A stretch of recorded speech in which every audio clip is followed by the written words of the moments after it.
remember the old days when you wanted to be an actress? I mean, I remember what I was raised with, which was, you know, my mother being an opera singer in Germany at the time. The greatest babysitting service for her was just to shove me in the operas with her. And there was always, in every opera, there's a role of like a poor, scraggly kid. I was the poor, scraggly kid. I was always involved in the arts as a very young child, but I didn't initially set out to become an actress. I sort of played with it a little bit, and then I think college, when I decided that I had to make a decision on what I wanted to do with my life, my father said, either go to college and I'll pay for it, but you have to decide to do something, and I think that's what it was. What is your talent? It's kind of like it's, you know, like a surprise. In my parents being artists, I think I knew nothing else. You know, there wasn't anything else that I had a desire to passionately do except for dance. And then I wasn't passionate enough not to eat the junk food or to go to 9 hours of training, to go that duration of torture. Philip, could I have another Cabernet Sauvignon, please? Another cake for you. I'm good, thanks. My father has an incredible sense of humor. So as a child, everything was about great storytelling and great jokes. Everything was funny in our household. I mean, anytime at the dinner table you could, you know, fling something across the table or embarrass somebody or bring up a topic that's unacceptable for the dinner table, it was done. So, I mean, that's the atmosphere I grew up. So, I know it's a surprise to you. You'd think I had a lot of etiquette in my upbringing. Oh, yeah. So, I think in the way that I've learned to deal with life, to make it a lot less painful a lot of times, I just joke about it. Those better be candy dishes. And the funniest things in life come out of real situations.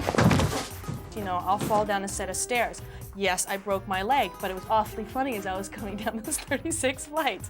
And if somebody at the bottom is laughing, I understand that, because if I was there, my first instinct would be to laugh, then call 911.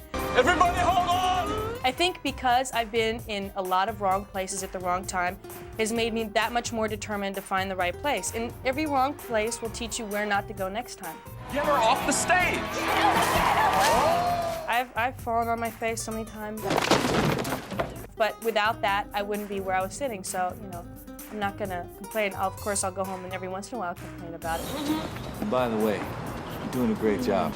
In my work, I have no problem barreling into things. You think I'm gorgeous? You want to kiss me? I can just put on blinders and just whatever the mess I make, I'll deal with it later, which is good for what I do. Enjoy the rest of your night. In my private life, on the other hand, I've set up so many boundaries for myself, like with people. I won't overstep boundaries, so it's like I have two completely different sides to me. So what frightens me more is that what I do in my work, I can't always bring over into my private life. I get the feeling you really like what you're doing.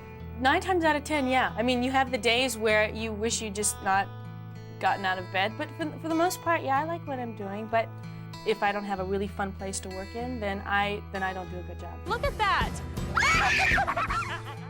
There are hundreds of thousands of actors and artists out there who never make it to another level or make it to whatever level they aspire to make it to, and they're brilliant. I don't know why I've been fortunate enough to be where I am, because I'm not in the category that, you know, you have Julia Roberts or the Sylvester Stallones. I mean, I'm not even there, and I honestly don't think I'll ever get there, because some people are just cut out for it. Some people, when they walk into a room, you go, oh my God, they have something. You just can't help but watch them. Other people just kind of walk into a room, plop down on the couch, and, you know, start eating at the buffet. I'm the buffet eater. You know, I don't think I have the desire or that whatever it is that people have to be, you know, the superstar. What's her talent? Bartending? Is it what you thought it was going to be? Is it that magic? Is it that fun? It's exactly what I thought it would be, only because at the very beginning I had a couple tough times where I learned early on what not to put myself into, what situations to avoid. Don't worry, it's nothing embarrassing, you know, not anything like, you know, baton twirling or anything. You know, I kind of welcome the hardships and the pain, because once you get that, it makes you just work all that much harder. Do you want to hear something funny? With Mrs. G. You're the best friend I've got. Because it's a very harsh business. You're always going to think you're never going to work again, but it's your career, it's your life, and if you don't do what you want to do, you're going to be 80 years old going, I wish I'd just not, you know, felt forced to take things where I was going to be unhappy. rather than just go with what's going to make you happy and hope that'll lead to something else that'll make you happy and something else. So and I've been really lucky so far. I mean, I've had a couple of bad experiences, but that was at the beginning. That's when I didn't know any better. Now I know better because I'm wise. Otherwise.